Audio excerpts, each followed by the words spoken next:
What's going on, YouTube? JT is Reborn here, and welcome back to another edition of my DC comic book reviews. And in this video, we're going to talk about Batgirl issue number 19. This one's written by Tate Brownbell with artwork by Takeshi Miyazawa.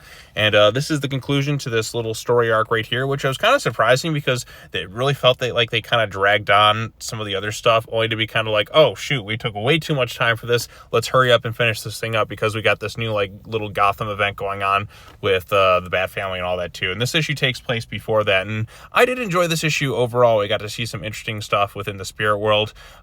Basically, Batgirl's Cass's family member, her uncle or whatever, with the whole curse of the bloodline or whatever. They do meet the blood god or whatever his name is, or her name or whatever its name is, and basically talks about how this is like a null and void. This contract should be basically null and void. She doesn't really deserve to be cursed by this because my father did some things utilizing some loopholes and all that too.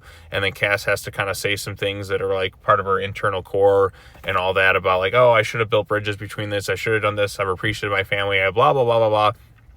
You know, you get kind of the idea. It is kind of cool to see this character right here, of the blood god, and just kind of its unique looking design right there. And, you know, Cass is kind of like thrown into a contract. She didn't really have any stakes. She didn't really plan to be a part of this. It's not like she made the deal herself. Sony made it on behalf of her. So why is she paying the price for something that somebody else did thousands of years ago? That's not exactly a fair thing. You know, that's their decision. It's not my decision to be part of this contract. And she, their uncle kind of basically seemingly kind of betrays them at one point and kind of leaves them there and kind of lets himself go free, and they're kind of stuck there. But ultimately, Cass tries to make her own deal, but the uncle comes back, kind of rectifies some mistakes. Cass is able to be free of her little blood curse and all that too, although she has to kind of have some sort of deal. At some point she has to go back and kind of do some business with the blood god. So I don't know, the design there is pretty cool, and it's interesting to see the different aspects of spirit world and all that. And I feel like it did kind of wrap itself up nicely. You have the Jade Tiger, the uncle, and their other friend right there, and the Bat family does kind of confront them. So because it feels like it's been forever since Cass has seen them, and this issue makes sure to mention that this is before issue 9. You see most of the family. You see Duke there, you see Babs there, you see Steph, you see Damian, you see Dick there. You don't see Jason Todd, so he's off kind of doing his own thing somewhere. But there is a nice little family reunion, some hugs and things, and she gets to introduce her family to her other brother and all that too. So, and Damien's hugging so-and-so back here. I don't know, I liked it. I thought it was a nice way to kind of wrap things up. Now, it did feel a little bit rushed in some ways compared to where we've been at before with some of the other arcs, which kind of dragged on a bit long. But at the same time, I feel like the storyline's gone on for so long, and we were 19 issues into this thing, that it's nice to just kind of have Cass back and kind of reunited with her family after so long. I do think, just her getting the blood powers, that kind of went away rather quickly. It would have been interesting to see her kind of really learn to master this ability and utilize it in Gotham and all that too. But maybe because they got some other events coming up, and having to kind of write these inconsistent blood powers would have been a little bit more challenging. But it could have been kind of cool to see how her family would react to the whole thing, and I'm sure she'll probably get them back briefly. Now, I did mention the tie into it also had some stuff regarding the whole DC KO event too, so it's nice to see all those little pieces kind of tying together and all that as well.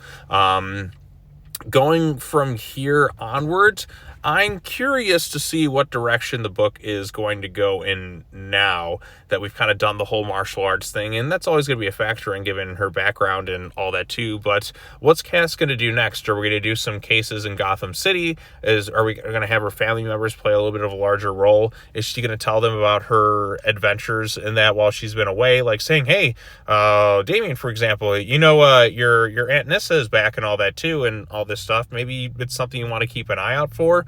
So I feel like that's something I would say, hey, guess what? So-and-so you thought was dead? Oh, no, she's back and all that and doing all this other stuff here too. So it might be worth mentioning as well. So, but I don't know. I don't know. I like this issue overall. I like the artwork, and I thought it had kind of a nice conclusion. A little bit rushed in some aspects, and the stuff with the blood god and all that was kind of cool visually. But, you could maybe want just a smidge more things to kind of her kind of figuring out her powers and all. She kind of had some cool mastery moments of it, but it did feel like we introduced this thing and then it kind of went away a little bit quickly, but I'm sure it'll be kind of brought back in some sort of capacity. But I am glad that we're kind of like the same way. I'm like, it felt a little bit quick in some ways, but at the same time, like, you know what? I am kind of glad that we've moved on from this thing and we can kind of go back and doing some very different stuff in some way now that she's back with her family. Again, it's been 19 issues or so.